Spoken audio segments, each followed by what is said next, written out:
গজনবী একদিকে তিনি আল্লাহর ওলি, আবার অন্যদিকে তিনি বাদশাহ। আল্লাহু আকবার। কিতাবের মধ্যে আসছে তিনি রাজ্য পরিচালনা করতেন, রাষ্ট্র চালাইতেন।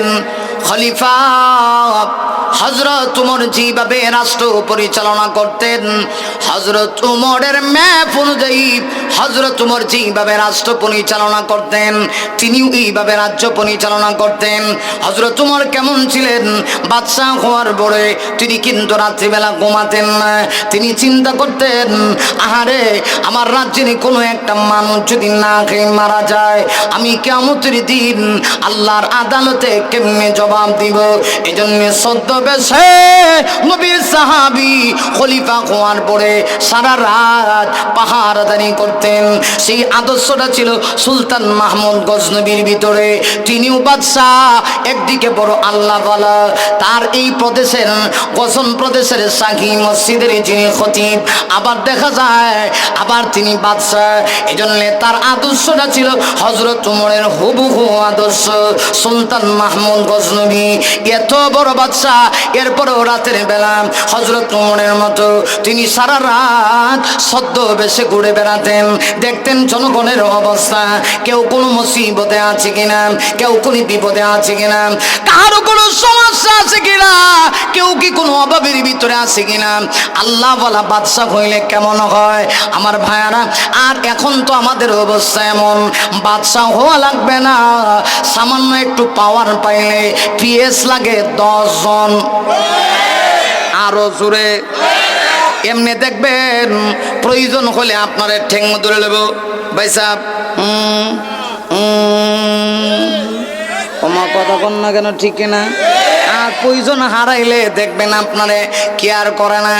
কিন্তু আগেকার যুগের বাদশারা তো এমন ছিল না, তাদের ভিতরে ছিল আল্লাহর ভয়, তারা ছিল মুত্তাকি, তারা ছিল পরহেজগার। আল্লাহর ওলি সুলতান মাহমুদ গজনবী হযরত ওমরের আদর্শ তিনি গ্রহণ করেছিলেন। রাতের বেলা ছদ্মবেশে রাজকীয় পোশাকটা খুলে তিনি বের হইলেন। বের হয়ে এলাকা দেখবেন, হঠাৎ করে দেখা যায় তার চোখের সামনে 4 জন ব্যক্তি বেশে উঠল। এরা শুধু এদিক সেদিক দৌড়াদৌড়ি করতেছে। কয়জন? ছুটাছুটি করতেছে। ভিতরে ভিতরে কি যেন এরা বুঝাইতে চাইতেছে। অসুবিধা হইতেছে নাকি? অসুবিধা হইতেছে? এটা কয়ে শেষ করে লেমো, টেনশন করেন না। সুলতান মাহমুদ গজনবী দেখেন এরা খালি উকি ঝুঁকি মারে, উকি ঝুঁকি। আসল কথা হলো যারা উকি ঝুঁকি মারতেছে এরা আরেকটা দলের সদস্য, একটু পরে বুঝবেন। যে দেখবেন সুর রাইতের বেলা যখন চুরি করবার লেগে বের হয়, তাহাজ্জুদ গুজার কোনো মানুষে দেখলো, হে বাবে আমার মনে হয় বাইসাব, হে আমার দলের লোক। কথা কন না কেন? কথা কন না ঠিক? সিগারেট যে খায়, আরেকজন সিগারেট খানেওয়ালা দেখলে কো বাইসাব মাথাটা দিয়ে দি মনে আপনারে ঠান্ডা দিয়া লই। কথা কন না কেন? ঠিক না? বাঙালি আর কিছু বুঝুক আর না বুঝুক, অন্তত পক্ষে সিগারেটের মজা বুঝে। মাইক খুব ভালো, আলহামদুলিল্লাহ কর। আর একটু বাড়ায়ও, এবারে জানে যে আমার সময় বাড়াই লাগে, আগে বাড়াইছেন, বাড়াই দিছে। আল্লাহ কবুল করুক, সবাই বলে আমিন। আল্লাহর ওলি সুলতান মাহমুদ গজনবী তাকায় দেখেন, খেয়াল করেন কয়জন? আরো জোরে। খালি উকি ঝুঁকি মারে, উকি ঝুঁকি, একটু উকি ঝুঁকি মারে। সুলতান মাহমুদ গজনবী বলেন, কি হইছে রে ভাই? আমিও তো তোমাদের মতো মানুষ। তিনি বুঝাইছে যে তোরা যেমন মানুষ আমি এরকম মানুষ, কিন্তু হেরা বুঝছে যে না, মনে হয় উনি আমরা দলের সদস্য। বুঝেন না আপনারা? আসো, তোমরা কোথায় যাও? আসো, আমি তোমাদের মতো মানুষ। তোমাদের পরিচয় এটা কি একটু বলবানি? মহব্বত করে যখন ডাক দিয়েছে, ওরা কাছে আসে। কাছে আইসা বলে, আমাদের পরিচয় হলো আমরা ডাকাত দলের সদস্য। সুবহানাল্লাহ না নাউজুবিল্লাহ, কোনটা কইবেন? এটা কইবেন তো? নাউজুবিল্লাহ না সুবহানাল্লাহ? নাউজুবিল্লাহ, জোরে কর নাউজুবিল্লাহ। কি দলের সদস্য? ডাকাত। হেরা ভাবছে মনে হয় আমাদের দলের আরেকজন লোক পাইছে। সুলতান মাহমুদ গজনবীও সাথে সাথে চিন্তা ধারণা পাল্টায়া দিলেন, তাদের মতো হয়ে কথা বলতে শুরু করলেন। টেনশন নাই, তোমরা যদি ডাকাতি করো তাহলে তোমাদের সঙ্গে কি আমারে নেওয়া যায়নি? আমার লয়ে যাও। এরা কয় আপনাকে নিয়ে যাব, মানলাম। আপনিও আমাদের দলের সদস্য, মানলাম, কিন্তু আপনাকে নিয়ে যাব। আপনার কি গুণ আছে, আপনার কি বৈশিষ্ট্য আছে? আমাদের সদস্য হইল 4 জন, আমরা একজন এক গুণে গুণান্বিত। আপনার কি গুণ আছে আগে কোন, নইলে যাইতেন না। সুলতান মাহমুদ গজনবী তিনি তো খুব জ্ঞানী লোক ছিলেন। তিনি বলেন তোমাদের কি কি গুণ আছে আগে কও, তোমাদেরটা শুনে লই। সুবহানাল্লাহ বাইত কে কয় নাকি? বুঝেননি আমার কথা, বুঝেননি? এখন এরা কয় একজন দ্বারা কয় আমাকে আল্লাহ মেধা দিয়েছে, জ্ঞান দিয়েছে।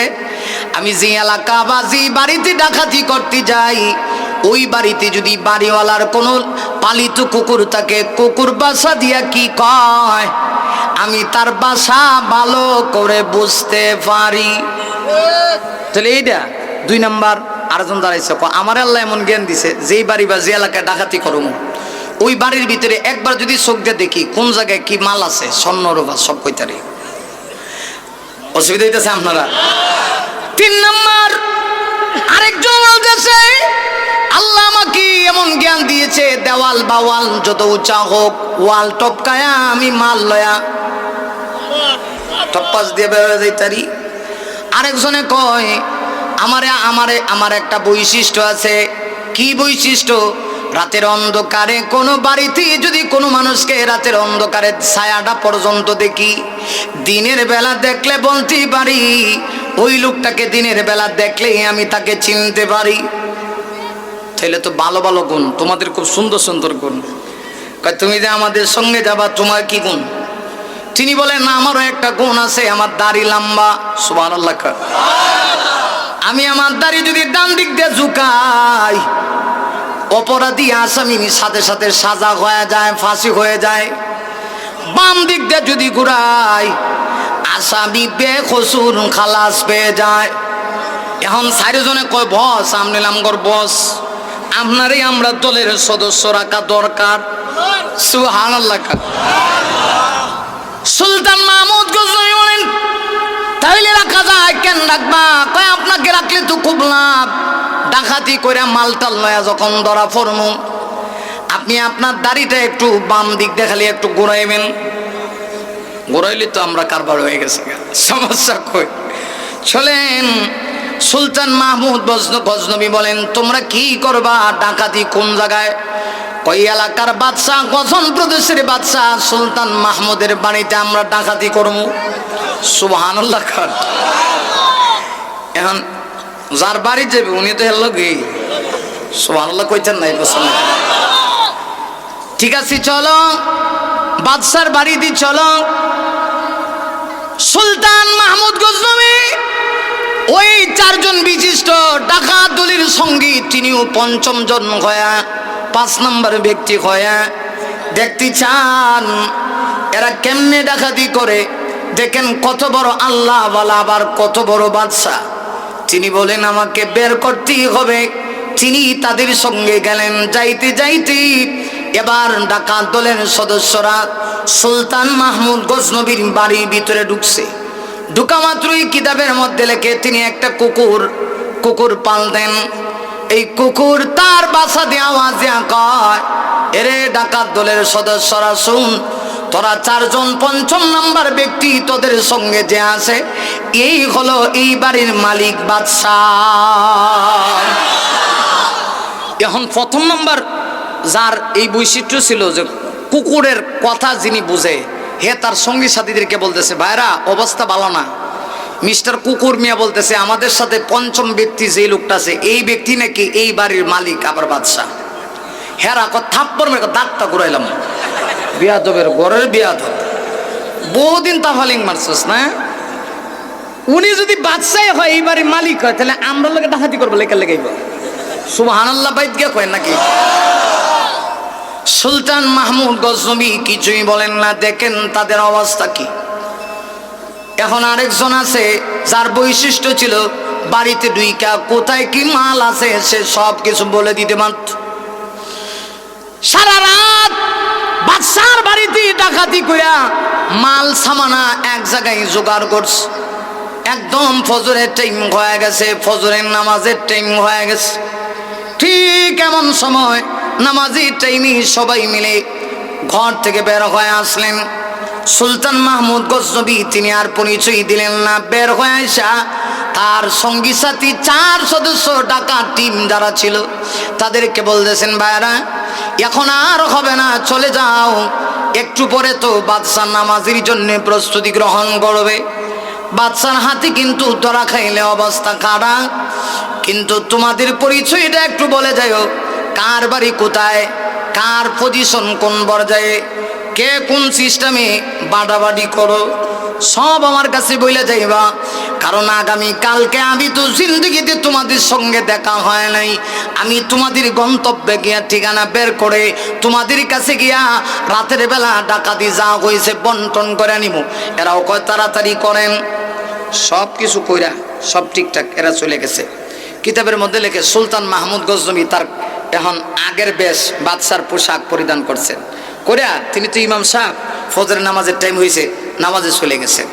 নামাজ শেষ, পরের দিন সুলতান মাহমুদ গজনবী তার সৈন্যবাহিনী দিয়া, নাম ঠিকানা সব জানছেন না, সব দিনে ঢাকায় আনছেন। আনার ফলে এক পর্যায়ে তাদের সঙ্গে কথা বলা শুরু হয়েছে। রাত ছিল এক ধরনের লেবাস, এখন আরেক ধরনের লেবাস। কিন্তু যার এই গুণ আছেন, রাত্রিবেলা ছায়া দেখলে দিনের বেলা কইতে পারত এটা এই যার ছায়া দেখছে এটা এই লোক। হ্যাঁ তো কারবার হয়েছে রে, কারবার হয়েছে, কারবার তো হয়েছে, কারবার হয়েছে, সুবহানাল্লাহ। আজকা তো ধরা খাইছি। সুলতান মাহমুদ গজনবী এবার তার সঙ্গী সাথীদেরকে ডাকাত দলের 4 জন বিশিষ্ট টিমের সঙ্গে কথা বলে তর্ক বিতর্ক করে অনেক চেষ্টা প্রচেষ্টার পরে এক পর্যায়ে তিনি তাদের মুখ থেকে বের করেছেন তারা ডাকাতি করছে, স্বীকারোক্তি দিয়েছে। সুবহানাল্লাহ। আরো জোরে কন্যা সুবহানাল্লাহ। ডাকাতি করছে। অবশেষে তারা সবাই কিন্তু স্বীকার করেছে, হ্যাঁ রাত্রিবেলা আমরা ডাকাতি করছি। সুলতান মাহমুদ গজনবী বলেন, যেহেতু ডাকাতি করছো তোমাদের জন্য আইন হলো, নির্দেশনা হলো, তোমাদের সবাইকে ফাঁসির মঞ্চে ঝুলন্ত করা হবে। ফাঁসির মঞ্চে ঝুলন্ত করা হবে। এখন ফাঁসির আসামি যদি হয়, রাষ্ট্রীয় আইন হইল কোনো ফাঁসির আসামির দণ্ডাদেশ অর্ডার হওয়ার পরে, ঘোষণা হওয়ার পরে তার মনের কোনো কামনা বাসনা আসেনি, এগুলি কিন্তু তারা জানে। যত চাহিদা সব পূরণ হবে, একটা চাহিদা বাদ দিয়ে, এটা হলো এইটা বলতে পারতে না যে আমারে মৃত্যু থেকে বাঁচাইয়া দাও, এইটা ছাড়া আর যদি কোনো আশা থাকে সব আশা পূর্ণ করা হইব। সুলতান মাহমুদ গজনবী সৈন্যবাহিনীদেরকে অর্ডার করে দিলেন, এদেরকে জিজ্ঞাসা করো কাহারও মনে কোনো আশা আছে কিনা, এদেরকে একটু পরে ফাঁসির মঞ্চে ঝুলন্ত করা হবে। এরা তো আসামি। এমনিতেই যে লোকটা রাতের বেলা ছায়া দেখলে দিনের বেলা লোকের পরিচয় বলে দিতে পারত, সে বলতেছে, বাদশাহ রাতের বেলা চিনতে না পারলেও এখন চিনে ফেলাইছি, আপনিও কিন্তু রাত্রিবেলা আমাদের সঙ্গে ডাকাতি করেছিলেন। অতএব শুধু আমরা তা না, এই ডাকাত দলের সদস্য কিন্তু আপনিও কিন্তু আমাদের সঙ্গে এই ডাকাত দলের সদস্য। অসুবিধা হইতেছে? কথা কিন্তু শেষ করলাম, বক্তা হয়ে পড়ছে। রংপুরি মার হাবা কন, আরো জোরে কন মার হাবা। বক্তা আজকে সারা রাইতেছে, টেনশন নাই, একের পর এক বায়ান চলতেই থাকবে। আলহামদুলিল্লাহ কন, আরো জোরে কন আলহামদুলিল্লাহ। আমি আজকে একটু বেশি খুশি হয়েছে যে আমার আগে দিছে, আগে দিলেই কিন্তু ওয়াজটা ভালো হয়। কথা কন না কেন, ঠিক কেনা? আর ময়মনসিং শেষ রাত দেখো হুজুর আপনি একা একা ওয়াজ করেন, আমরা খালি শুনুন। আলহামদুলিল্লাহ, যাই হোক। হ্যাঁ, দূরাভির মানুষ, অনেক দূর থেকে আইছি, জামুগা এই জন্য আমার আগে দিছে। শেষ কথা হলো এই, বাচ্চা আপনি তো আমাদের দলের সদস্য। এবার যারা সুলতান মাহমুদ গজনবীর পরিষদের সদস্য যারা ছিল, এরা সবাই তো আশ্চর্য হয়ে গেছে, কিরে বলে কি? বাদশা বলেন, হ্যাঁ আমিও তোমাদের সঙ্গে ছিলাম। সবাই আশ্চর্য হয়ে গেছে, কি বলে? বাদশাও বুঝিয়েদের সঙ্গে ডাকাতি করছে। এবার ওই লোকটা, যে লোকটা রাতের বেলা ছায়া দেখলে দিনের বেলা পরিচয় নির্ণয় করতে পারত, সেই লোকটা বলে, বাদশাহ আমাদের 4 জনের 4টা গুণ, আপনিও না বলেছেন আপনার একটা গুণ আছে। আপনার সেই গুণটাকে এখন কার্যকর করতে পারেন না। ও বাদশাহ, যদি আজকে আপনার গুণটা আপনি দেখান, আল্লাহর কসম করে বলি আমরা ডাকাতি ছেড়ে দিয়ে আল্লাহর ওলি হয়ে যাব। আপনি চাইলেই তো আমাদেরকে বেখসুর খালাস দিতে পারেন। দাড়িটা একটু বাম দিক দিয়ে ঝুঁকান। আসলেই তো আল্লাহওয়ালা বাদশাহ, আল্লাহওয়ালাদের ভিতরে ব্যক্তিগত কোনো আক্রোশ নাই, কোনো হিংসা নাই। আল্লাহর বলি সাথে সাথে দাড়িটা বাম দিক দিয়ে ঝুঁকাইছে, বেখসুর খালাস। ডাকাত দলের সদস্যরা সবাই পায়ে পড়ে গেছে, ডেকে ডেকে বলে বলে আল্লাহর বলি আজকে থেকে তাওবা করলাম, জিন্দেগিতে আর কোনোদিন এমন কাজ করব না। আর আমার শেষ কথা হলো এই, একটা সময় এই পৃথিবীর শাসন ক্ষমতা ছিল যারা খাঁটি ইমানদার তাদের হাতে। আল্লাহ তো এই জন্যই বলেছেন ওয়াদাল্লাহুল্লাযীনা আমানু মিনকুম ওয়া আমিলুস সালিহাত লা ইস্তাখলিফান্নাহুম ফিল আরদ কামা ইস্তাখলাফাল্লাযীনা মিন ক্বাবলিহিম ওয়া লা ইউমাক্কিনান্না লাহুম দীনাহুমুল্লাযী ইরতাদা লাহুম ওয়া লা ইউবাদদিলান্নাহুম মিন বাদি খাউফিহিম আমনা। আল্লাহ পাক বলেন, ও পৃথিবীর মানুষ, আমি আল্লাহ ওয়াদা করেছি এই পৃথিবীতে যারা খাঁটি ইমানদার হয়ে যাবে আর যারা ইমানের পাশাপাশি সৎ কাজ সমূহ করবে, আমি আল্লাহ প্রথম যে পুরস্কারটা দেব সেটা হলো লা ইস্তাখলিফান্নাহুম ফিল আরদ। অবশ্যই অবশ্যই আমি আল্লাহ তাদেরকে এই জমিনের রাজত্ব ক্ষমতা খেলাফতি দান করব। তাহলে ইমান ঠিক করেন, ইমান ঠিক করেন, আমল ঠিক করেন। সাবধান, এমন মুসলমান হয়েন না যে দলের কারণে আলেমকে গালি দিবেন, তাইলে বোঝা যাবে আপনার ইমানের সমস্যা আছে। কথা বলো ঠিক না বেঠিক? পরিশেষে একটা কথা বলতে চাই, ইমানের চাইতে দল বড় নয়, ইমানের চাইতে সংগঠন বড় নয়। মুমিনের কাছে ইমান হলো সবচেয়ে বড় জিনিস। ইমানের প্রশ্ন যখন আসবে, দলের পরিচয় তখন আমার কাছে থাকবে না। আজকের এই বিশাল জনসমুদ্র থেকে দীপ্ত কণ্ঠে আওয়াজের মাধ্যমে একটা জবাব চাই, ইমানের প্রশ্নে যদি ইমানের পক্ষে থাকতে গিয়ে আমার জীবনের সবকিছু বিসর্জন করতে হয়, কারা কারা প্রস্তুত আছো? দুহাতে টান টান করে আল্লাহকে দেখা। আমার বাইরে আল্লাহ রাব্বুল আলামিন বলেন, আমি আল্লাহ ওয়াদা করছি এই পৃথিবীতে তোমাদের ভিতর থেকে যারা ঈমান নামক দৌলত গ্রহণ করবে, ঈমান যারা আনবে, আমি আল্লাহর উপর যারা বিশ্বাস স্থাপন করবে, পাশাপাশি আল্লাহ বলেন ওয়া আমিলুস সালিহাত, আর যারা নেক কাজ করবে, সৎ কাজ করবে, ভালো ভালো কাজ করবে, আল্লাহ রাব্বুল আলামিন বলেন ঈমান আর নেক আমলের বদৌলতে আল্লাহ পুরস্কার হিসাবে ঘোষণা দিয়া বলেন, আমি প্রথম নাম্বার পুরস্কার তাদেরকে দিব লা ইস্তাখলিফান্নাহুম ফিল আরদ। অবশ্যই অবশ্যই এমন ঈমানদার নর এবং নারীদেরকে, ওই সমস্ত ঈমানদারদেরকে আমি আল্লাহ জমিনের রাজত্ব ক্ষমতা আমি আল্লাহ দান করব। এই ওয়াদা করছেন কে? একটু আওয়াজ করে বলতে হবে, কে? বলুন আল্লাহ। এই দাঁড়া, বুঝতে কইস কোন কথাটা কইছে, আগে চিল্লানি মারি দিছে। তোরা কে কইছে বেটা? তোরা কে কইছে? তোরা কইস না, যারা পাবলিক বুঝতে হলে এরা কইব। আল্লাহ কি ওয়াদা করছে বলুন? যে ঈমান আর নেক আমল লাজিম মালজুমের সম্পর্ক খুব ভালো করে বুঝবেন। এই পৃথিবীতে এই দুই গুণ যারা গ্রহণ করবে, ঈমান জান নাই, হ্যাঁ যত ভালো কাজই করুক আল্লাহর কাছে কোনো কথা বলেন, আল্লাহর কাছে। এই মাদার তেরেসা পৃথিবী বিখ্যাত একজন মানুষ ছিল, অনেক ভালো ভালো কাজ করছে, কিন্তু এগুলো তো আল্লাহর কাছে কোনো দাম নাই। ঈমান যার আছে, পাশাপাশি যার নেক আমল আছে, তার দাম আছে। আর ঈমান নাই, ভালো কাজ করেন, এটাকে নেক কাজ তো বলা যায় না। আমাদের দেশে অনেক হিন্দু ভাইরাও ভালো ভালো কাজ করে, জনসেবা করে, মানুষের খেদমত করে, এরকম অনেক হিন্দু ভাইদের ভিতরে লোক আছে। কথা বলেন না কেন? শুধু মুসলমানের ভিতরে তা না, হিন্দুদের ভিতরে এরকম ভালো ভালো লোক আছে, আছে কিন্তু এই ভালো কাজের বদলা পরকালে পাবে না তো, আল্লাহ তাদেরকে দুনিয়াতে দিবে। আর যারা মুমিন হবে আল্লাহ বলেন পরকালে তো ঈমানের বদলা জান্নাত আছেই।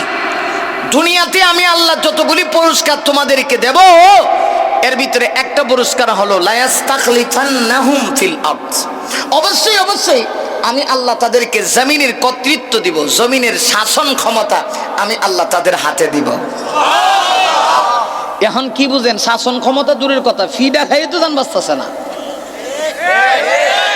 ঠিক, আরো আসতে কোন মহিলারা শুনে লইতো না, আরো জুড়ে কন, ঠিক কিনা? ফিডা খাইয়ে তো জান বাঁচতেছে না। আজকে যারা ঈমানের পক্ষে কথা বলে এদের অবস্থা কি? কেউ বা জেলের প্রকোষ্ঠে, কেউ বা জালেমের জিন্দান খানায়। তবে আমি বলবো নৈরাশ হওয়ার কিছু নয়। ঈমানের পথ, অন্ধকারের পথ, গিরিপথ, বিচ্ছিন্নের পথ, এই পথ অতিক্রম যদি করতে পারি অবশ্যই আল্লাহর জমিনে আল্লাহর খেলাফত প্রতিষ্ঠিত হবে। আমি তো দেখতেছি বাংলার সূর্য আকাশে, বাংলার আকাশে ইসলাম প্রতিষ্ঠিত হবে এমন একটা ভাব আমার কাছে চলে আসতেছে। যেখানেই যাচ্ছি যুবকেরা যেমনি কোরআনের প্রতি আকৃষ্ট হচ্ছে, এতই বোঝা যাচ্ছে আগামী দিনের বাংলাদেশ, কোরআনের বাংলাদেশ, আগামী দিনের বাংলাদেশ, ইসলামের বাংলাদেশ, আগামী দিনের বাংলাদেশ, আলেমদের বাংলাদেশ, আগামী দিনের বাংলাদেশ, আলেমদের নেতৃত্বের বাংলাদেশ। কথা বলো ঠিক না বেঠে? ভয় পাওয়ার কিছু নাই। রাত যত গভীর হয় সুবহে সাদেক তত কাছাকাছি হয়। কথা কন না কেন? মহিলার ফেরে বাচ্চা আসার পরে গর্ভবতী মহিলার যত ব্যথা অনুভব হয় সন্তান ভূমিষ্ঠ হওয়ার টাইম তত কাছাকাছি হয়। এই পৃথিবীতে বহুত বড় বড় ক্ষমতাশীল রাজা বাদশারা আছেন। আল্লাহ এরারে এমন সাইজ করছে, যেমন একজনের নাম মিস্টার নমরুদ্দিয়া। আদৌর কথা কয় না, কেমনে বাস কথা কথা কন, ঠিক কিনা? আচ্ছা, অসুবিধা হইতেছে আপনারা নাকি? আমি এরম বক্তাই, এত ভালো বাস করতে পারি না তো কিছু, আমিও কই আপনারা কম লাগবা। কথা বোঝেন না কি কইছি? আর এইখানে তো আমার ওয়াজ করে দাওয়াত নাম লাগে না। 1 বছর ওয়াজ করে গেছি, এই দাওয়াত এখনো চলতেছে, আরো কত বছর চলবো? কথা কন ঠিক কিনা? মহাব্বতের জায়গা। এই নমরুদ্দের ভাবার কিন্তু কম আসিন না, কম আসিন, আর জোরে কেন কম আসিন? আয় হায়, আল্লাহ তারে কেমনে ধ্বংস করছে? মিস্টার মশা, মশার নামটা সুন্দর করে কর, মিস্টার, এই সবাই কন মিস্টার, মিস্টার মশা। মশারে এত ছোটখাটো বিষয় মনে করেন না, যেটা আল্লাহর একটা মাখলুক, কিন্তু এটা একটা মেশিন গান, অ্যাটম বোমা। এই মশার বয়ে কিন্তু আপনি যত বড় ব্যক্তি হন মশুরি টাঙ্গাইতে হয়, এমপি সাহেবেরও টাঙ্গাইল লাগে, নাইলে অবস্থা খারাপ। মশার এত পাওয়ার আল্লাহ দিয়ে দিচ্ছে। আমার বাইরে নমরুদকে ধ্বংস করার জন্য তাফসীরের কিতাবের ভিতরে আছে মহান আল্লাহ একটা মশা লাগায় দিলেন। মশা, তাও আবার ভালো মশা না, ভালো মশা দিয়ে যদি আল্লাহ ধ্বংস করতেন মশার ইজ্জত নষ্ট হইত। এই জন্য আল্লাহ একটা ল্যাংরা মশা দিয়া মহান আল্লাহ নমরুদের অস্তিত্বকে আল্লাহ ধ্বংস করেছে, ঠিক কিনা? কি মশা? এই ল্যাংরা মশা মিস্টার নমরুদ্দার রাগ করে নাকি আল্লাহ জানে, রাগ নমরুদ্দা করলে রাগ করেননি। এটাও একটা আমরা সিলেটি ভাষা করে গা দেওয়া, কারণ আবু জাহেল কইলে ইজ্জত ঠিক থাকতো, কোন লাগবো আবু জাহিল্লা, কথা কয় না। এইটির নামের মধ্যে সিস্টেম করে কোন লাগবো। ওই যে কিছুদিন আগে আমরা দেশের এক ফেরা অন্য শেষ হয়েছে, নাম জানেন তো? টাকলা মুরাইদ্দা। দৌড়ো কথা কয় না রে, কথা কন, কথা টাকলা, আরো জোরে এখন টাকলা। শিক্ষা নেও, বেশি বাইরো না। আল্লাহর ধরা কঠিন ধরা। উস্তাদের মায়ের হলো শেষ রাত, কথা কয় না? উস্তাদের মায়ের শেষ রাত। আল্লাহ ধরে না, কিন্তু আল্লাহ যখন ধরে তখন কিন্তু ছাড়ে না। ইন্না বাদশা রাব্বিকা লাশাদীদ। আল্লাহ কয় আমার ধরা কঠিন ধরা, আল্লাহর ধৈর্য বেশি। আচ্ছা, আমি যখন আল্লাহর নাফরমানি করি, কিছু লোক দেখবেন আমাদের দেশে বুদ্ধিজীবী, আয় হায় বুদ্ধি এত বেশি যে বুদ্ধির কারণে বুদ্ধি বিক্রি করতে করতে কিছু আছে মৎস্যজীবী মাছ বিক্রি করে ভাত খায়, কিছু চাকরিজীবী চাকরি করে ভাত খায়, আর আমার দেশে কিছু আছে বুদ্ধিজীবী, এরা বুদ্ধি এত বেশি, বুদ্ধির টাঙ্কি লয়ে এরা ঘোরায়। এই বুদ্ধি শুধু বাংলাদেশে বেঁচে তা না, পৃথিবীর বিভিন্ন দেশে গিয়ে বিক্রি করে। কইরে কইরে দেখবেন বুদ্ধি বিক্রি করতে করতে যেটি বুদ্ধি বিক্রি করে অধিকাংশ বুদ্ধিজীবীদের মাথায় চুল নাই, টাক মাথা। আমি দেখছি, আপনারা দেখছেন কিনা আমার জানা নেই, কথা কোন আপনারাও দেখছেন? আর একটু কথা বলেন, দেখছেন আপনারা? এই বুদ্ধিজীবীদের মাথায় টাক নাই, চুল নাই কেন? আল্লাহ জানে যারা এরা এরা সব বুদ্ধি বিক্রি করতে করতে অবস্থা ঠিক থাকবে না, তো মাথাটা অন্তত পক্ষে মাথাটা ঠিক রাখার জন্যে আল্লাহ তাদের মাথায় চুল দেয় নাই, টাক দিয়ে দিচ্ছে, টাক। যেমন ওই যে আমরা দেশের ফেরাউন যেটা ছিল মিস্টার টাকলা মুরাইদ্দা, মাথাটা একটা আন্তর্জাতিক স্টেডিয়াম। ঠিক কইলো ঠিক, না কইলো ঠিক, জোরে কোন ঠিক কিনা? মাথাটা আন্তর্জাতিক স্টেডিয়াম। বাংলাদেশে যত বিমান ল্যান্ড করি সকল বিমান তার মাথায় রাখলেও আমার মনে হয় হওয়ার কথা, কথা কন না কেন, ঠিক কিনা? এখান থেকে শিক্ষা নেওয়া দরকার। যুগে যুগে যারা খোদা দ্রোহিতা করেছি, যারা তাগুত ছিল, আল্লাহর আইনের বিরুদ্ধে যারা কথা বলেছে, মহান আল্লাহ যুগে যুগে তাদেরকে ধ্বংস করেছে, ঠিক কিনা?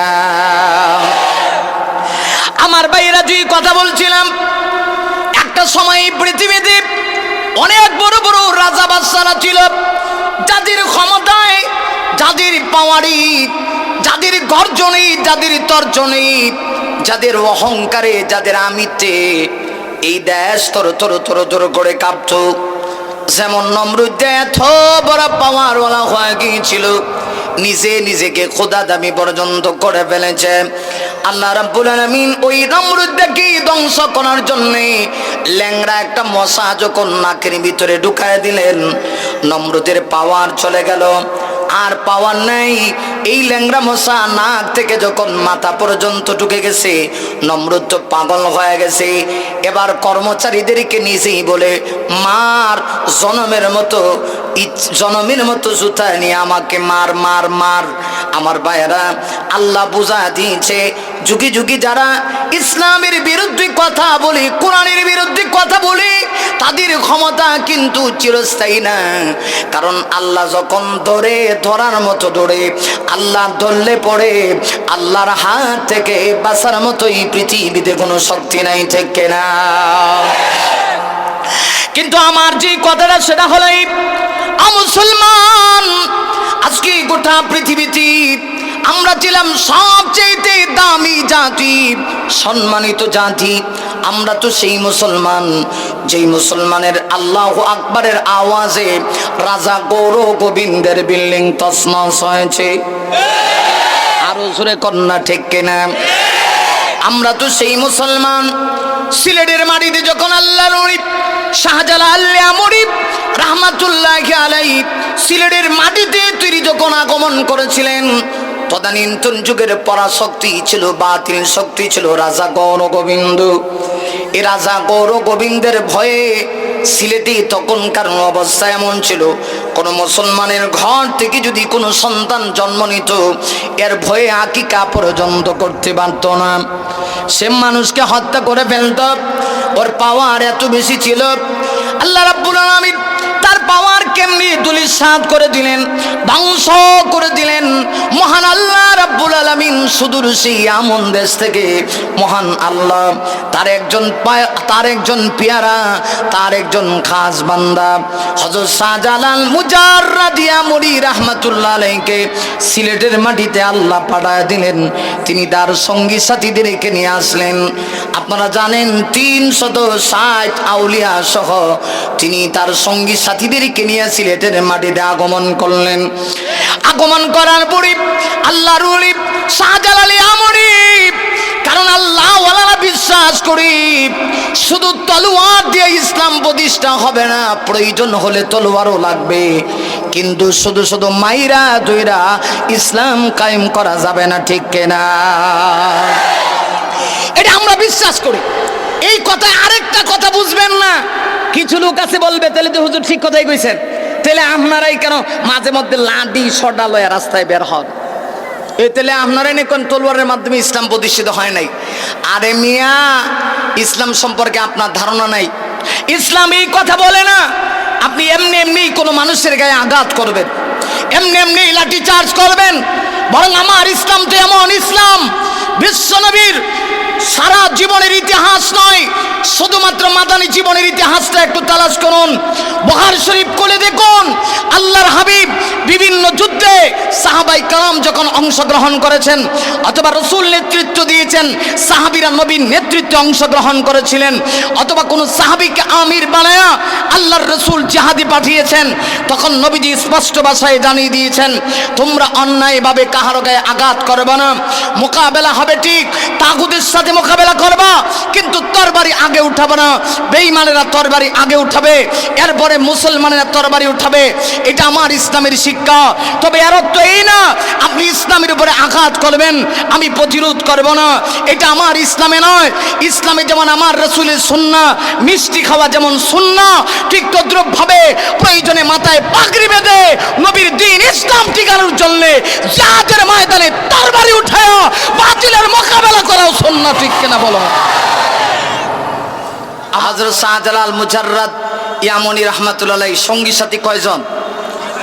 কথা কয় না। সবার কাছ থেকে আমি আওয়াজের মাধ্যমে জানতে চাই, কয়জন? 360 সঙ্গী সাথীদেরকে নিয়ে আসলেন কোথায়? সিলহেট। মূলত নামটা ছিল সিলহেট। এই সিলেট হইল আধ্যাত্মিক রাজধানী, যেখানে ওলিয়া আউলিয়া অসংখ্য গণিত আল্লাহ ওয়ালার এই সিলেটের মাটিতে শায়িত। শাহজালাল মুজাররদ ইয়ামনি আসলেন, এসে দেখলেন যে তদানীন্তন যুগের পরাশক্তি বাতিল শক্তির নাম কি? গৌর গোবিন্দ। এত জালেম, এই জালেমের মোকাবেলা কেমনে হবে? তিনি বলেন তরবারির মাধ্যমে নয়, তবে তার হাতে একটা তরবারি ছিল, তলোয়ার ছিল। সুবহানাল্লাহ। হাতে কি ছিল? তরবারি ছিল। প্রয়োজন মোতাবেক মুসলমানের হাতে থাকবে তরবারি তলোয়ার। সিলেটের দরগাতে গিয়ে দেখেন, খালি গিয়ে তো মাছ দেখেন, খালি মাছ দেখে। শাহজালাল বাবার দরবারে গিয়ে পুকুরের মধ্যে মাছ দেখে, এক একটা গজার দেখা যায় 2 কেজি 2.5 কেজি হয়েছে, আর গেউল লেগে রয়েছে 4.5 কেজি। সেইখানে গিয়ে মাছরে খাবার দে, আর বাবা আমার একটা বাচ্চা দিন না, বাবা বাবা, কথা কন না কেন, ঠিক কিনা? আরে ওইগুলি দেখেন, এডি দেখেন না মিয়া। শাহজালাল ইয়ামনি কি মিশন নিয়ে আসছিলেন সেটি খেয়াল করেন না? হযরত শাহজালাল ইয়ামনি রাহমাতুল্লাহ আলাইহি যখন আসলেন, তার হাতে ছিল তরবারি, তলোয়ার ছিল, বুকে ছিল কোরআন। আল্লাহু আকবার বলেন। সঙ্গী সাথীদেরকে বললেন আজান দাও। আল্লাহু আকবার কর। কি দাও? আল্লাহু আকবার, আল্লাহু আকবার, কোন আল্লাহু আকবার, আল্লাহু আকবার, আল্লাহু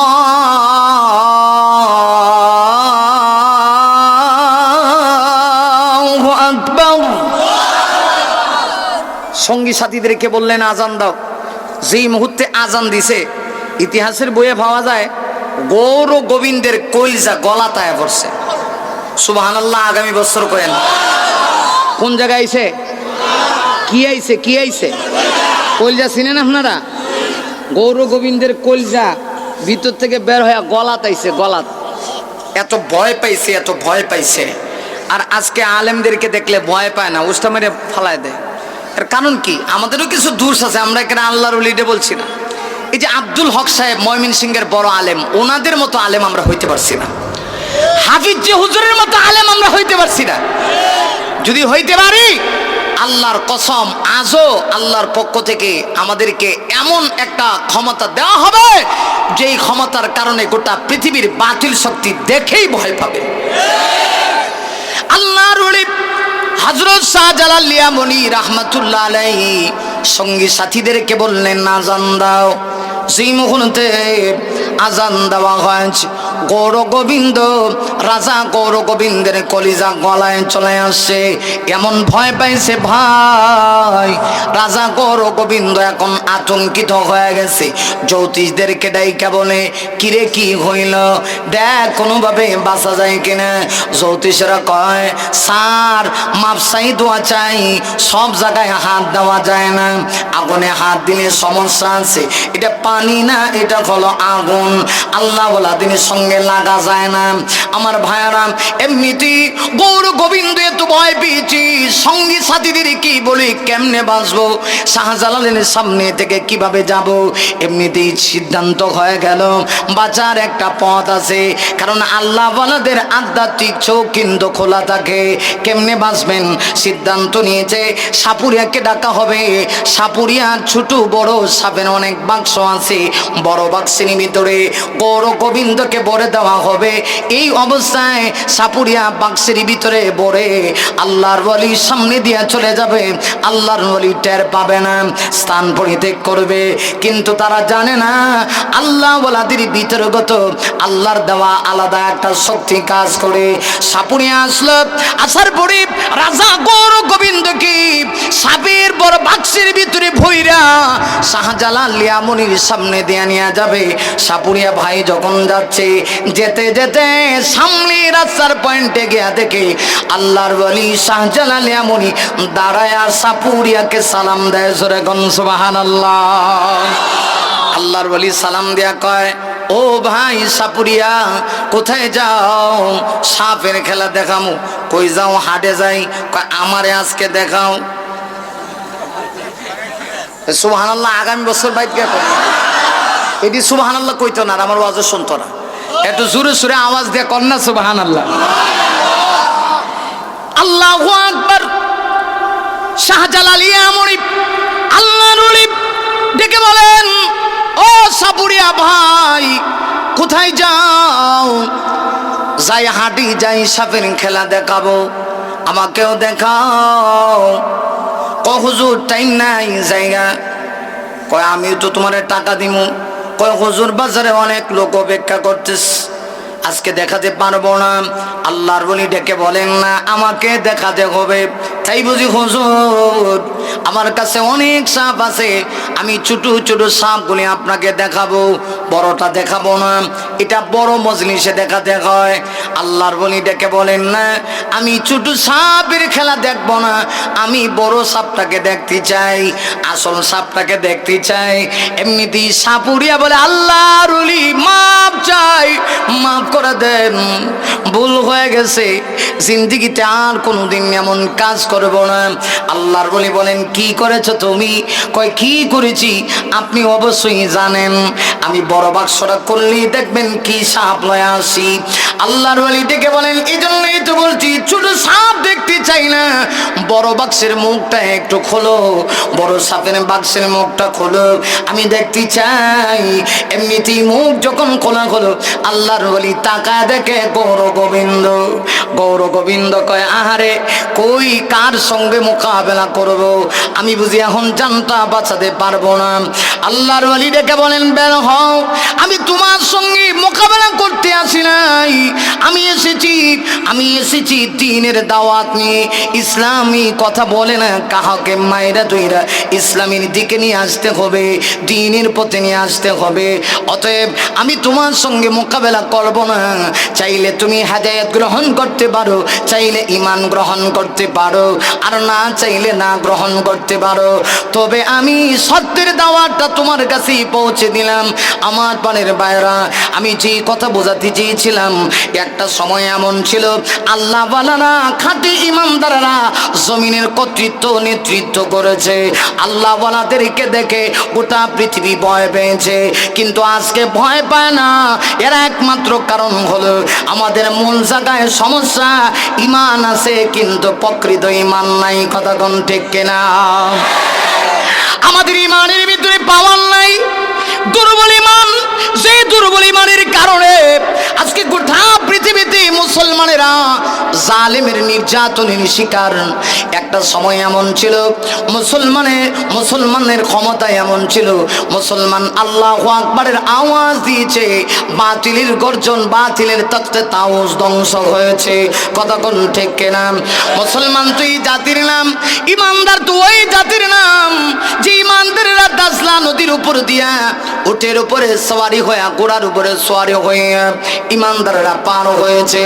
আর আজকে ইমানদারের অবস্থা, জমিনের খেলাফত তো দূরের কথা, ইমানদার যেখানে সেখানেই নির্যাতন, মজলুমের লাঠি সেখানে ইমানদারের জন্য অপেক্ষা করতেছে। এই জন্য বলবো আল্লাহর ওয়াদা মিথ্যা হতে পারে না। আল্লাহ রাব্বুল আলামিন আমি যে আয়াতি কারিমা তেলাওয়াত করেছি ওই আয়াতের ভিতরে মহান আল্লাহ রাব্বুল আলামিন দুইটা শর্তের বিনিময়ে আমার আল্লাহ কয়েকটা পুরস্কারের ঘোষণা দিয়েছে। আল্লাহ বলেন আল্লাযীনা আমানু মিনকুম ওয়া আমিলুস সালিহাত, তোমাদের ভিতর থেকে যারা ঈমান আনবে, পাকাপোক্ত ঈমান তাদের ভিতরে থাকবে, ওয়া আমিলুস সালিহাত, আর যারা নেক কাজ করবে, সৎ কাজ করবে, আল্লাহ বলেন প্রথম নাম্বার পুরস্কার হলো লা ইয়াস্তাখলিফান্নাহুম ফিল আরদ, অবশ্যই আমি আল্লাহ তাদেরকে জমিনের খেলাফত তথা জমিনের রাজত্ব আমি আল্লাহ দেব, ঠিক কিনা?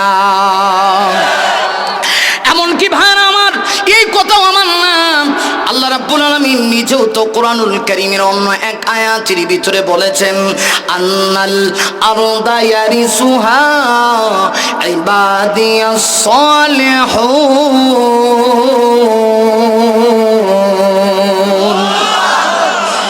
এই জমিনের উত্তরাধিকারী কারা? আল্লাহ কইছে, আমি কইতেছি, কথা কন না কে বলছে? আরো জোরে বলেন। টাইম শেষ নেই হুজুর, টাইম শেষ। বাবে সাবে তো বুঝাইতেছে টাইম মনে শেষ। আগে সিগন্যাল দিয়েন, সিগন্যাল দিলে তাহলে আমি আগে শেষ করে লাভ না। খালি না না কয়েন না, বক্তা আরো আছে, পরে হ্যাঁ আরো কইবেন যে হুজুর সালাম। সবাই ভালো বক্তা, হ্যাঁ সারা রাত মারাত্মক পাবলিক দি আল্লাহ কবুল করুক। পাবলিক বড় মারাত্মক, আল্লাহ কবুল করুক। সবাই বলে আমিন। তবে হ্যাঁ আমি আশাবাদী, একারে যদি আমার এখন কয় তাহলে আমি শেষ করতাম না, কমপক্ষে 10-20টা মিনিট তো দেওয়া লাগবো নাকি? কি কেন আমরা একেবারে এত তাড়াতাড়ি তো শোনা যায় না, মাত্র লাইনটা খালি গাড়িটা একটু লাইনে উঠছে, কথা কন না কেন, ঠিক কিনা? ভাইরা আমার আল্লাহ রাব্বুল আলামিন বলেন নিশ্চয়ই এই জামিনের ওয়ারিসদার হলো যারা নেককার ইবাদিয়াস সালিহুন, আমার বান্দাদের ভিতর থেকে যারা সালেহ নেক কাজ করবে এরা এই জমিনের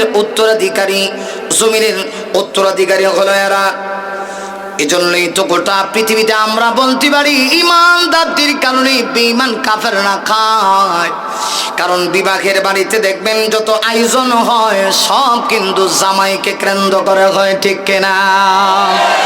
এই জামাই চিনেন, বর চিনেন, বর আমরা সিলেটি ভাষায় কয় দামান বেটা, মাইয়া যার কাছে বিয়া দেয় সিলেটি ভাষায় কয় ফুরি খান দে বিয়া দিছি বা আমার দামান, মানে আপনার বাসায় কয় জামাই বা বর। বিবাহের বাড়িতে যত আয়োজন হয়, যত ব্যবস্থাপনা হয় সব কিন্তু কারে কেন্দ্র করে?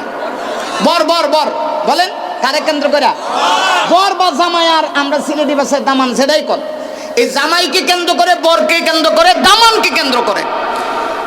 এবার বলেন এখন যদি বিবাহের বাড়িতে জামাই না গিয়া জামাইয়ের বাপ যায়, বুঝে নাই, বুঝছেন না মনে হয় নাকি? বিবাহের বাড়িতে যত আয়োজন হয় সব জামাইকে কেন্দ্র করে। জামাই সাথে বর যদি রিক্সাওয়ালাও যায় দেখবেন পাওয়ার বেশি, এত পাওয়ার যে ফ্যান রিক্সাওয়ালা নিজে কেনার মতো ক্ষমতা নেই, আরেকজনের কাছ থেকে কিছু কর্জা লয়া অথবা কইছে দুস্থ দে লয়া যায়। ফ্যান একটা পড়ছে, বেল্ট একটা লাগাইছে, জামাইয়ের সাথে যাওয়ার কারণে হে জানে আজকে আমি যা চামো তা দিতে বাধ্য। এই জন্য বরের সাথে গিয়া দেখা যায় ফ্যানটার যে বেল্ট আছে এটারে হস করে, ঢিলা করে, জানে যে আজকে জনমের মতো খামো, যা চামো তা দিতেইব। জামাই যখন গেল বরযাত্রীর দাম বেড়ে গেল। জামাই না গিয়া জামাইয়ের বাপ যদি গিয়া বিয়ে সাহেব আমি আইছি, আমার ছেলে নাই লিখিস, আমি তো আইছি, আমার দেন ফি দেয় একটা মারিত পত্র না। আল্লাহ বলে ইমানদারেরা তোমরা হইলা জমিনের জামাই, জমিনের জন্য তোমরা বর, এই জমিনের উত্তরাধিকারী তোমরা। আজকে আমাদের কারণে আমরা বলতে পারি আমেরিকার ডোনাল্ড ট্রাম্প খায়, কথা কন না কেন? আমাদের কারণে এই মায়ানমারের কুত্তি অং সান সূচি খায়, আমাদের কারণে ভারতের নরেন্দ্র মোদী খায়। বলতে পারেন হুজুর কি বলেন ওদের ক্ষমতা বেশি? না, ওদেরকে আল্লাহ দিয়েই দিছে। বরের সাথে হওয়ার কারণে সব কিছু আল্লাহ তাদেরকে দিয়ে দিছে। তবে মনে রাখতে হবে, যেদিন ইমানদার থাকবে না সেদিন এই জমিন থাকবে না। ইমানদার যতদিন থাকবে আল্লাহর আকাশের নিচে জমিনের উপরে সব নিয়ামত থাকবে। যেদিন ইমানদার থাকবে না এই পৃথিবী থাকবে না, আল্লাহ ধ্বংস করে দেবে। তাহলে বোঝা গেল, যাদের খাঁটি ইমান আছে, নেক আমল আছে, যদি এই দুই জিনিস ইমানদার ঠিক করতে পারে, অতীতেও এই জমিনের খেলাফত রাজত্ব তাদের হাতে ছিল, আগামী তো থাকবেনি। কিন্তু সমস্যা আমাদের ইমানের সমস্যা। একটা সময় তো বড় বড় ইমানদারেরা আল্লাহ ওয়ালারা এই জমিন শাসন করত। যেমন একটা ঘটনা, ফর এক্সাম্পল, দৃষ্টান্ত দিয়ে ছোট্ট করে একটা ঘটনা বইলা আমি আশা করি ইনশাল্লাহ, টাইম কিন্তু অনেক হয়ে গেছে, 10টা গড়ি খাটা খাটা বেজে গেছে। আমি একা ওয়াজ করলে হবে না তো, আমার পরে আরো বড় বড় আলেম আছে। মুফতি হামিদ জাহেরি সাহেব মাদ্দাজিল্লাহুল আলী বারাকাল্লাহু ফি হায়াতি, অনেক বড় আলেম। হুজুর আইছে, হুজুর আইসা পড়ছে নাকি? আচ্ছা যাক, আসলে আমারে বললেন, আমি শেষ করে দিব না ইনশাল্লাহ, সমস্যা নাই। একটা সময় আল্লাহর কথা দেখেন, আমরা অনেক সময় হাসি আর কই কিরে মুসলমানের যে মারি খা, এর মধ্যে আবার খেলাপতি ক্ষমতা। আরে না, অতীতে এমন ছিল। আল্লাহ নিজে বলছেন, ঈমান আর নেক আমল ঠিক করবা, লা ইস্তাখলিফান্নাহুম ফিল আরদ, অবশ্যই অবশ্যই আমি তোমাদেরকে জমিনের কর্তৃত্ব নেতৃত্ব দিব। যে দিমু যে এটা শুধু তোমাদেরকে দিছি তা না। আল্লাহ কয় কামাস্তাখলাফাল্লাযীনা মিন ক্বাবলিহিম, যেমন ভাবে তোমাদের পূর্ববর্তীগণকে আমি আল্লাহ এই ক্ষমতা দিয়েছিলাম। যেমন আমি একজন আল্লাহওয়ালা বাদশার নাম শোনাই। বাদশারা বড় বড় আল্লাহওয়ালা হইতো। আল্লাহু আকবার কর। এখন তো আমার দেশের নেতা নেত্রীরা হুজুরেরা গেলে কো ঢুকা, ও ঢুকা, ভালো করে ঢুকা। আর আগেকার যুগের বাদশারা আল্লাহওয়ালাদেরকে খুব সম্মান দিত, খুব ইজ্জত করত। তো একজন বাদশা ছিল যিনি আল্লাহওয়ালাও ছিলেন আবার বড় বাদশা ছিলেন। আফগানিস্তানের নাম ছিল সুলতান মাহমুদ গজনবী। গজন একটা প্রদেশ ছিল, ওই প্রদেশের তিনি ছিলেন বাদশাহ। সুবহানাল্লাহ, কান আরো জোরে কোন সুবহানাল্লাহ। আল্লাহর ওলি একদিকে সুলতান মাহমুদ গজনবী, একদিকে তিনি আল্লাহর ওলি, আবার অন্যদিকে তিনি বাদশাহ। আল্লাহু আকবার। কিতাবের মধ্যে আসি তিনি রাজ্য পরিচালনা করতেন, রাষ্ট্র চালাইতেন।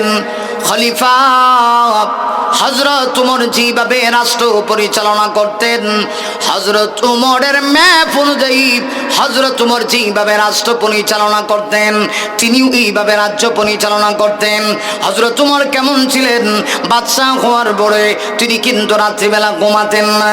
তিনি চিন্তা করতেন, আহারে আমার রাজ্যের কোনো একটা মানুষ যদি না খেয়ে মারা যায়, আমি কিয়ামতের দিন আল্লাহর আদালতে কেমনে জবাব দিব। এজন্য ছদ্মবেশে নবীর সাহাবী খলিফা হওয়ার পরে সারা রাত পাহারাদারি করতেন। সেই আদর্শটা ছিল সুলতান মাহমুদ গজনবীর ভিতরে। তিনিও বাদশাহ, একদিকে বড় আল্লাহওয়ালা, তার এই প্রদেশের গজন প্রদেশের সাকি মসজিদের যিনি খতিব, আবার দেখা যায় আবার তিনি বাদশাহ। এজন্য তার আদর্শটা ছিল হযরত উমরের হুবহু আদর্শ। সুলতান মাহমুদ গজনবী এত বড় বাদশাহ, এরপরেও রাতের বেলা হযরত উমরের মতো তিনি সারা রাত ছদ্মবেশে ঘুরে বেড়াতেন, দেখতেন জনগণের অবস্থা, কেউ কোনো মুসিবতে আছে কিনা, কেউ কোনো বিপদে আছে কিনা, কারো কোনো সমস্যা আছে কিনা, কেউ কি কোনো অভাবের ভিতরে আছে কিনা। আল্লাহ বলা বাদশাহ হইলে কেমন হয় আমার ভাইয়ারা? আর এখন তো আমাদের অবস্থা এমন, বাদশাহ হওয়া লাগবে না, সামান্য একটু পাওয়ার পাইলে পিএস লাগে 10 জন। আরো জোরে। এমনি দেখবেন প্রয়োজন হলে আপনার ঠেং ধরে নেব, ভাই সাহেব আমার কথা কন না কেন, ঠিক না? আর প্রয়োজন হারাইলে দেখবেন আপনারে কেয়ার করে না। কিন্তু আগেকার যুগের বাদশারা তো এমন ছিল না, তাদের ভিতরে ছিল আল্লাহর ভয়, তারা ছিল মুত্তাকি, তারা ছিল পরহেজগার। আল্লাহর ওলি সুলতান মাহমুদ গজনবী হযরত ওমরের আদর্শ তিনি গ্রহণ করেছিলেন। রাতের বেলা ছদ্মবেশে রাজকীয় পোশাকটা খুলে তিনি বের হইলেন। বের হয়ে এলাকা দেখবেন, হঠাৎ করে দেখা যায় তার চোখের সামনে 4 জন ব্যক্তি ভেসে উঠল। এরা শুধু এদিক সেদিক দৌড়াদৌড়ি করতেছে। কয়জন? ছোড়াছুরি করতেছে, ভিতরে ভিতরে কি যেন এরা বুঝাইতে চাইতেছে। অসুবিধা হইতেছে নাকি? অসুবিধা হইতেছে? এটা কয়ে শেষ করে লেমো, টেনশন করেন না। সুলতান মাহমুদ গজনবী দেখেন এরা খালি উকি ঝুঁকি মারে, উকি ঝুঁকি। আসল কথা হলো যারা উকি ঝুঁকি মারতেছে এরা আরেকটা দলের সদস্য, একটু পরে বুঝবেন। যে দেখবেন সুর রাইতের বেলা যখন চুরি করবার লেগে বের হয়, তাহাজ্জুদ গুজার কোনো মানুষে দেখলো হে ভাবে আমার মনে ভাই সাহেব, হ্যাঁ আমার দলের লোক। কথা কন না কেন? কথা কন না ঠিক? সিগারেট যে খায় আরেকজন সিগারেট খানেওয়ালা দেখলে কো ভাই সাহেব মাথাটা দিয়ে দি মনে আপনারে ঠান্ডা দিয়া লই। কথা কন না কেন? ঠিক না? বাঙালি আর কিছু বুঝো কান না বুঝো, অন্তত পক্ষে সিগারেটের মজা বুঝে। মাইক খুব ভালো আলহামদুলিল্লাহ কর, আর একটু বাড়ায়ও। এবারে জানে যে আমার সময় বাড়াই লাগে, আগে বাড়াইছেন বাড়াই দিছে। আল্লাহ কবুল করুক, সবাই বলে আমিন। আল্লাহর ওলি সুলতান মাহমুদ গজনবী তাকায় দেখেন, খেয়াল করেন কয়জন? আরো জোরে, খালি উকি ঝুঁকি মারে, উকি ঝুঁকি, একটু উকি ঝুঁকি মারে। সুলতান মাহমুদ গজনবী বলেন কি হইছে রে ভাই, আমিও তো তোমাদের মতো মানুষ। তিনি বুঝাইছে যে তোরা যেমন মানুষ আমি এরকম মানুষ, কিন্তু হেরা বুঝছে যে না, মনে হয় উনি আমরা দলের সদস্য। বুঝেন না আপনারা? আসো তোমরা কোথায় যাও, আসো আমি তোমাদের মতো মানুষ, তোমাদের পরিচয় এটা কি একটু বলবানি। মহব্বত করে যখন ডাক দিয়েছে ওরা কাছে আসে, কাছে আইসা বলে আমাদের পরিচয় হলো আমরা ডাকাত দলের সদস্য। সুবহানাল্লাহ না নাউজুবিল্লাহ, কোনটা কইবেন? এটা কইবেন তো? নাউজুবিল্লাহ না সুবহানাল্লাহ? নাউজুবিল্লাহ, জোরে কর নাউজুবিল্লাহ। কি দলের সদস্য? ডাকাত। হেরা ভাবছে মনে হয় আমাদের দলের আরেকজন লোক পাইছে। সুলতান মাহমুদ গজনবী সাথে সাথে চিন্তা ধারণা পাল্টায়া দিলেন, তাদের মতো হয়ে কথা বলতে শুরু করলেন। টেনশন নাই, তোমরা যদি ডাকাতি করো তাহলে তোমাদের সঙ্গে কি আমারে নেওয়া যায়নি? আমার লয়ে যাও। এরা কয় আপনাকে নিয়ে যাব মানলাম, আপনিও আমাদের দলের সদস্য মানলাম, কিন্তু আপনাকে নিয়ে যাব, আপনার কি গুণ আছে, আপনার কি বৈশিষ্ট্য আছে? আমাদের সদস্য হইল 4 জন, আমরা এক একজন এক এক গুণে গুণান্বিত। আপনার কি গুণ আছে আগে কোন, নইলে যাইতেন না। সুলতান মাহমুদ গজনবী তিনি তো খুব জ্ঞানী লোক ছিলেন, তিনি বলেন তোমাদের কি কি গুণ আছে আগে কও, তোমাদেরটা শুনে লই। সুবহানাল্লাহ বাইত কে কয় নাকি? বুঝেননি আমার কথা? বুঝেননি? এখন এরা কয় একজন দ্বারা কয় আমাকে আল্লাহ মেধা দিয়েছে, জ্ঞান দিয়েছে, আমি যে এলাকা বা যে বাড়িতে ডাকাতি করতে যাই ওই বাড়িতে যদি বাড়িওয়ালার কোনো পালিত কুকুর থাকে, কুকুর বাসা দিয়া কি কয় আমি তার বাসা ভালো করে বুঝতে পারি। তাহলে এইটা 2 নাম্বার। আরেকজন দাঁড়াইছে আমার আল্লাহ এমন জ্ঞান দিছে, যেই বাড়ি বা যে এলাকায় ডাকাতি করুম ওই বাড়ির ভিতরে একবার যদি চোখ দিয়ে দেখি কোন জায়গায় কি মাল আছে, স্বর্ণ রূপা সব কইতারি। অসুবিধা হইতেছে আপনারা? 3 নাম্বার, আরেকজন বলতেছে আল্লাহ আমাকে এমন জ্ঞান দিয়েছে, দেওয়াল বা ওয়াল যত উঁচা হোক ওয়াল টপকায়া আমি মাল লয়া টপ্পাস দিয়ে বেরোয় যাইতারি। আরেকজনে কয় আমার একটা বৈশিষ্ট্য আছে। কি বৈশিষ্ট্য?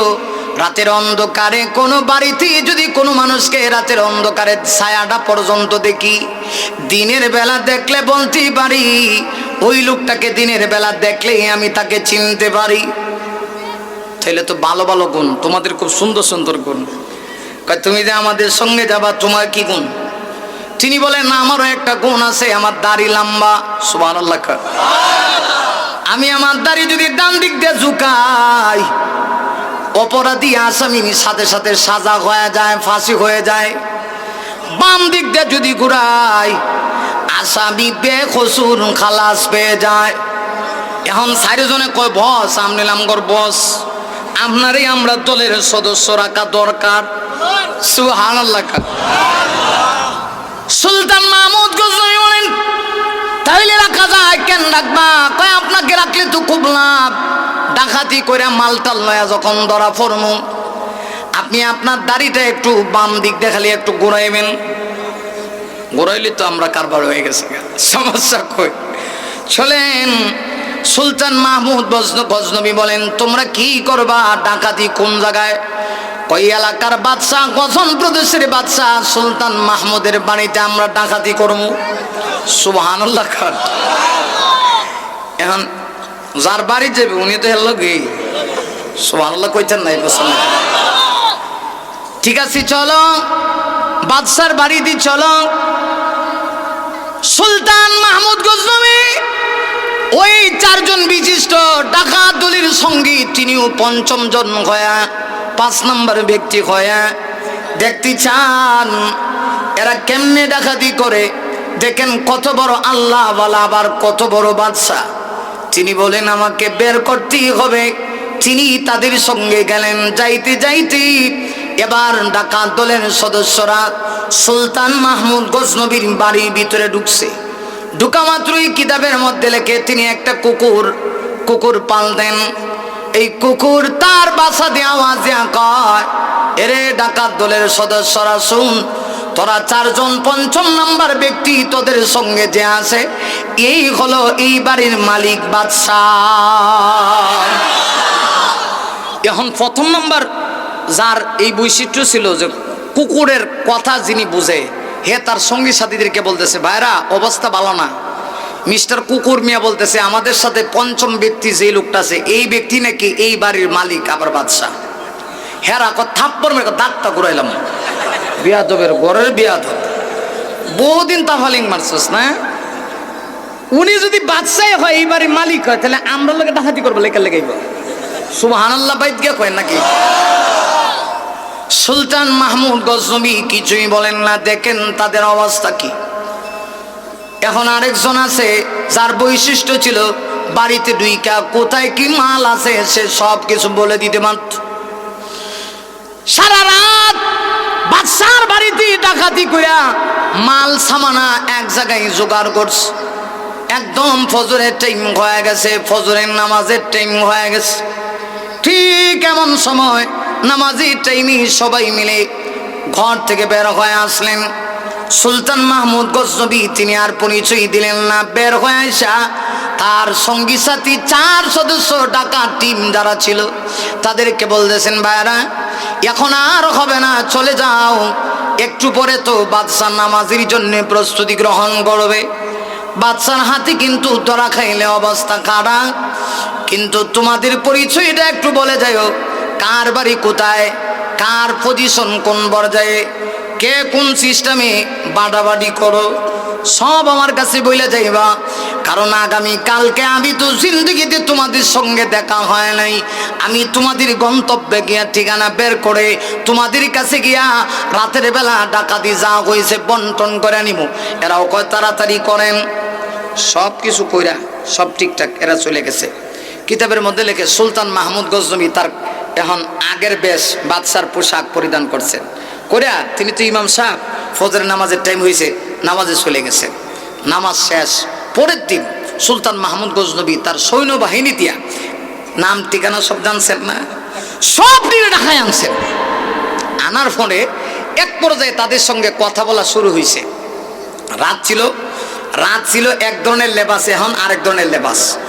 কিন্তু যার এই গুণ আছেন, রাত্রিবেলা ছায়া দেখলে দিনের বেলা কইতে পারতো এটা এই যার ছায়া দেখছে এটা এই লোক। হ্যাঁ তো কারবার হয়েছে রে, কারবার হয়েছে, কারবার তো হয়েছে, কারবার হয়েছে। সুবহানাল্লাহ। আজকা তো ধরা খাইছি। সুলতান মাহমুদ গজনবী এবার তার সঙ্গী সাথীদেরকে ডাকাত দলের 4 জন বিশিষ্ট টিমের সঙ্গে কথা বলে তর্ক বিতর্ক করে অনেক চেষ্টা প্রচেষ্টার পরে এক পর্যায়ে তিনি তাদের মুখ থেকে বের করেছেন তারা ডাকাতি করছে, স্বীকারোক্তি দিয়েছে। সুবহানাল্লাহ। আরো জোরে কন্যা সুবহানাল্লাহ। ডাকাতি করছে। অবশেষে তারা সবাই কিন্তু স্বীকার করেছে, হ্যাঁ রাত্রিবেলা আমরা ডাকাতি করছি। সুলতান মাহমুদ গজনবী বলেন, যেহেতু ডাকাতি করছো তোমাদের জন্য আইন হলো, নির্দেশনা হলো, তোমাদের সবাইকে ফাঁসির মঞ্চে ঝুলন্ত করা হবে। ফাঁসির মঞ্চে ঝুলন্ত করা হইব। এখন ফাঁসির আসামি যদি হয়, রাষ্ট্রীয় আইন হলো কোনো ফাঁসির আসামির দণ্ডাদেশ অর্ডার হওয়ার পরে, ঘোষণা হওয়ার পরে তার মনের কোনো কামনা বাসনা আসেনি, এগুলি কিন্তু তারা জানে। যত চাহিদা সব পূরণ হবে, একটা চাহিদা বাদ দিয়ে, এটা হলো এইটা বলতে পারতে না যে আমারে মৃত্যু থেকে বাঁচাইয়া দাও, এইটা ছাড়া আরো যদি কোনো আশা থাকে সব আশা পূর্ণ করা হইব। সুলতান মাহমুদ গজনবী সৈন্যবাহিনীদেরকে অর্ডার করে দিলেন, এদেরকে জিজ্ঞাসা করো কাহারও মনে কোনো আশা আছে কিনা, এদেরকে একটু পরে ফাঁসি মঞ্চে ঝুলন্ত করা হবে। এরা তো আসামি। এমনিতেই যেই লোকটা রাতের বেলা ছায়া দেখলে দিনের বেলা লোকের পরিচয় বলে দিতে পারত, সে বলতেছে বাদশাহ রাতের বেলা চিনতে না পারলেও এখন চিনে ফেলাইছি, আপনিও কিন্তু রাত্রিবেলা আমাদের সঙ্গে ডাকাতি করেছিলেন, অতএব শুধু আমরা তা না, এই ডাকাত দলের সদস্য কিন্তু আপনিও কিন্তু আমাদের সঙ্গে এই ডাকাত দলের সদস্য। অসুবিধা হইতেছে? কথা কিন্তু শেষ করলাম, বক্তা আয়া পড়ছে। রংপুরি মার হাবা কন, আরো জোরে কন মার হাবা। বক্তা আজকে সারা রাইতেছে, টেনশন নাই, একের পর এক বায়ান চলতেই থাকবে। আলহামদুলিল্লাহ কন, আরো জোরে কন আলহামদুলিল্লাহ। আমি আজকে একটু বেশি খুশি হয়েছে যে আমার আগে দিছে, আগে দিলেই কিন্তু ওয়াজটা ভালো হয়। কথা কন না কেন, ঠিক কেনা? আর ময়মনসিংহ শেষ রাত দেখো হুজুর আপনি একা একা ওয়াজ করেন, আমরা খালি শুনুন। আলহামদুলিল্লাহ, যাই হোক। হ্যাঁ, দূরাভির মানুষ, অনেক দূর থেকে আইছি, জামুগা এই জন্য আমার আগে দিছে। শেষ কথা হলো এই, বাচ্চা আপনি তো আমাদের দলের সদস্য। এবার যারা সুলতান মাহমুদ গজনবীর পরিষদের সদস্য যারা ছিল, এরা সবাই তো আশ্চর্য হয়ে গেছে, কিরে বলে কি? বাদশা বলেন হ্যাঁ আমিও তোমাদের সঙ্গে ছিলাম। সবাই আশ্চর্য হয়ে গেছে, কি বলে? বাদশাহ বুঝিয়েদের সঙ্গে ডাকাতি করছে। এবার ওই লোকটা, যে লোকটা রাতের বেলা ছায়া দেখলে দিনের বেলা পরিচয় নির্ণয় করতে পারত, সেই লোকটা বলে বাদশাহ আমাদের চারজনের চারটা গুণ আপনিও না বলেছেন, আপনার একটা গুণ আছে, আপনার সেই গুণটাকে এখন কার্যকর করতে পারেন না। ও বাদশাহ যদি আজকে আপনার গুণটা আপনি দেখান, আল্লাহর কসম করে বলি আমরা ডাকাতি ছেড়ে দিয়ে আল্লাহর ওলি হয়ে যাব।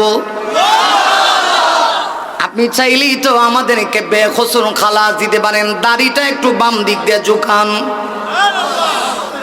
আসলেই তো আল্লাহওয়ালা বাদশাহ, আল্লাহওয়ালাদের ভিতরে ব্যক্তিগত কোনো আক্রোশ নাই, কোনো হিংসা নাই। আল্লাহর বলি সাথে সাথে দাড়িটা বাম দিক দিয়ে ঝুঁকাইছে, বেখসুর খালাস।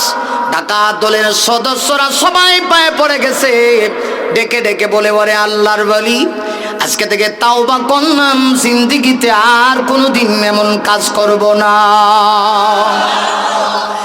আর আমার শেষ কথা হলো এই, একটা সময় এই পৃথিবীর শাসন ক্ষমতা ছিল যারা খাঁটি ইমানদার তাদের হাতে।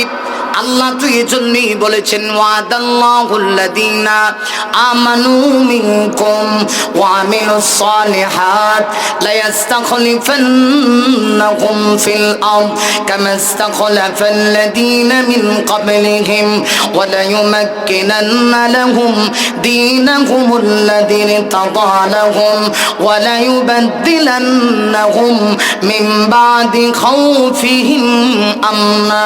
আল্লাহ পাক বলেন, ও পৃথিবীর মানুষ, আমি আল্লাহ ওয়াদা করেছি এই পৃথিবীতে যারা খাঁটি ইমানদার হয়ে যাবে আর যারা ইমানের পাশাপাশি সৎ কাজ সমূহ করবে, আমি আল্লাহ প্রথম যে পুরস্কারটা দেব সেটা হলো লা ইস্তাখলিফান্নাহুম ফিল আরদ।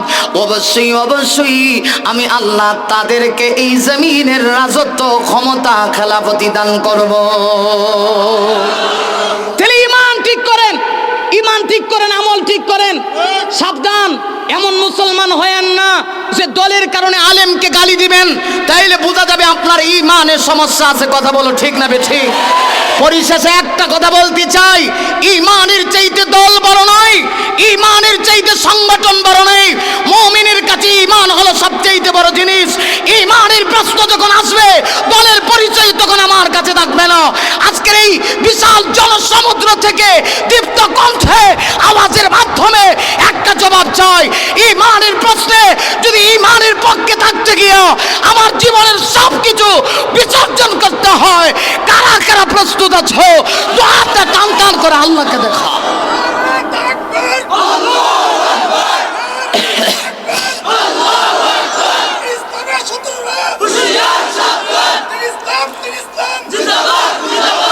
আল্লাহ কবুল করুক, সবাই বলে আমিন।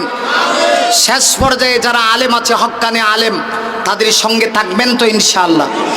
থাকবেন তো ইনশাআল্লাহ? কোন বিয়াদবের বাচ্চা যদি কোনো আলেমকে গালি দেয়, হাত উঠায় যদি চাপেটাঘাত করতে হয়, জুতা দিয়ে চাপেটাঘাত করতে হয়, প্রস্তুত থাকবেন ইনশাআল্লাহ। কারণ এটা আলেমদের দেশ, ওলিয়া উলিয়ার দেশ, পীরজি হাফিজির দেশ, শাহজালালের দেশ, শাহপরানের দেশ, আল্লাহওয়ালাদের দেশ। আল্লাহওয়ালাদের সঙ্গে থাকতে চাই, ঈমান নিয়ে মরতে চাই, ঈমান নিয়ে বাঁচতে চাই। আল্লাহ আমাদেরকে সে তৌফিক দান করুন।